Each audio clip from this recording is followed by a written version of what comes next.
The enemies of Africa are regrouping. They want to start another major proxy war right here in Africa. The difference this time is that we know their intentions and can see them from far away. They will not ambush us. We can and we will take preemptive action to stop that from happening. Recently, when Ethiopia launched the Grand Ethiopian Renaissance Dam, there was a lot of celebration. And usually, the enemy likes to seize the moment when you least expect it to either plant seeds of conflict or to ambush you and defeat you. In this case, the proxy war that they would want to start here in Africa has to do with water. Water is already a very scarce resource globally.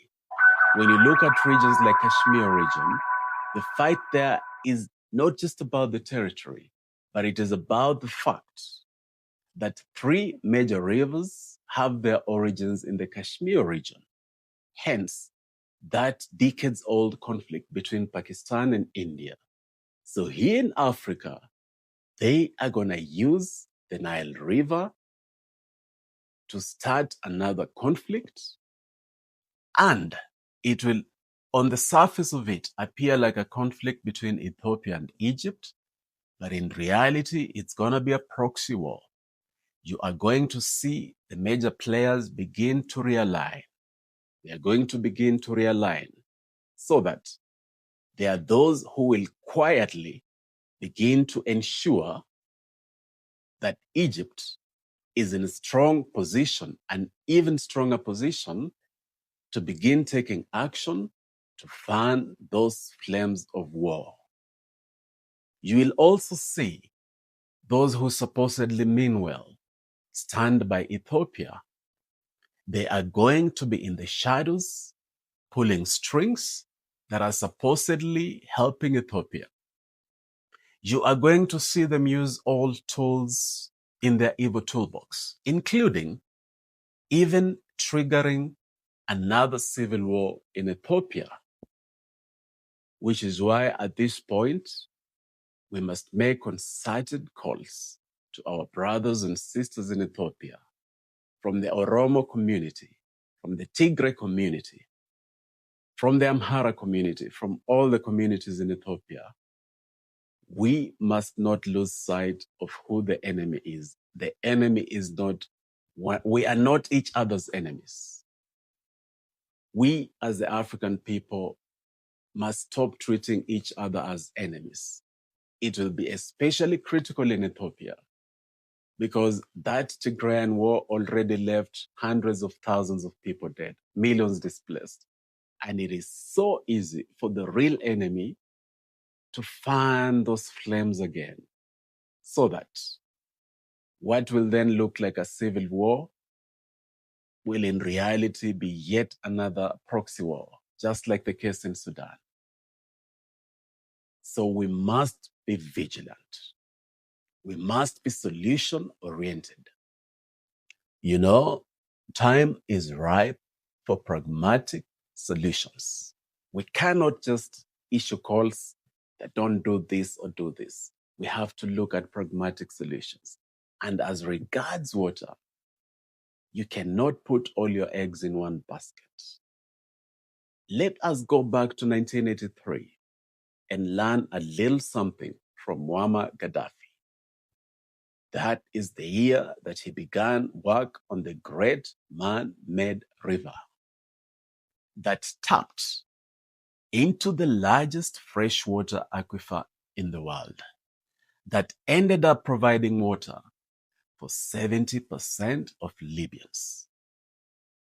It all happened because there was a leader in Libya, Muammar Gaddafi, who was solution-oriented, who realized that since God blessed Libya with this Nubian sandstone aquifer,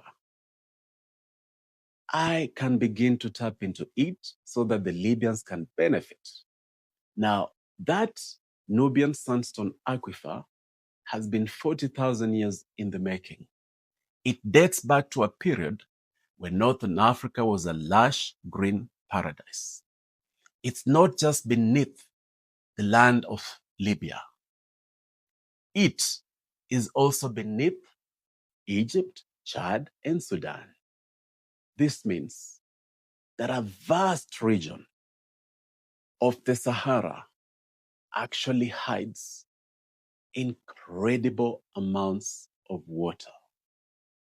That Nubian sandstone aquifer is so massive. I'll give you an idea. The entire state of Texas, picture a lake covering the entire state of Texas, a lake that is 20 feet deep. Picture that. And you have this incredible aquifer. If Gaddafi did it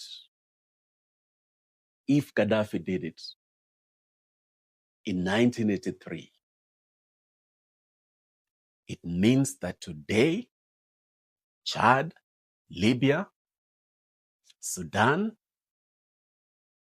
and Egypt, these 4 countries can work together sustainably to responsibly and sustainably tap into this amazing aquifer that will lessen all that dependence on the Nile that the enemies can easily use to trigger a proxy war.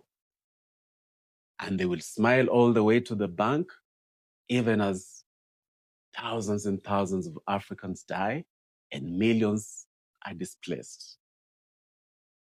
Now, before I conclude,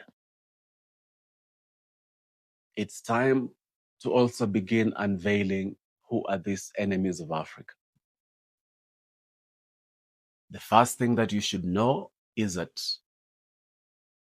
these enemies of Africa like using the corrupt ruling elite. That's why the CIA worked with the then Joseph Mobutu to assassinate Patrice Lumumba. They didn't import anybody from outside. They simply worked with the local corrupt ruling elite. That's the first thing that they like to do. Find out who can be the puppets that we can use to fan these flames, to start this conflict, to keep this conflict going. So we must be particularly vigilant to know, to discern the puppets the enemies of Africa like working with. As regards the identities of those enemies, those puppeteers behind the scene, those working with local puppets, join the dots.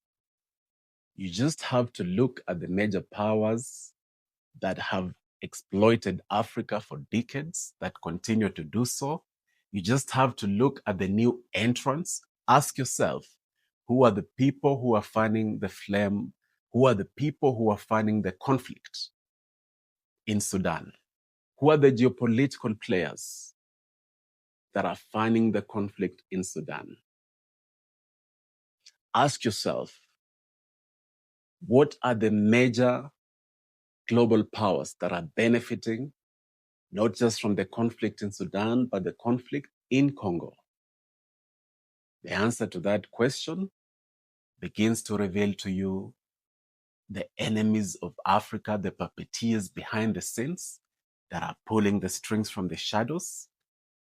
And then we end up focusing on the puppets, even as they remain hidden, because that gives them immense amounts of power. So, fellow Africans, let us ensure that water doesn't become a source of conflict and death in Africa. Let us ensure that water truly remains life here in Africa. My name is DJ Bokali, and Africa is my superpower.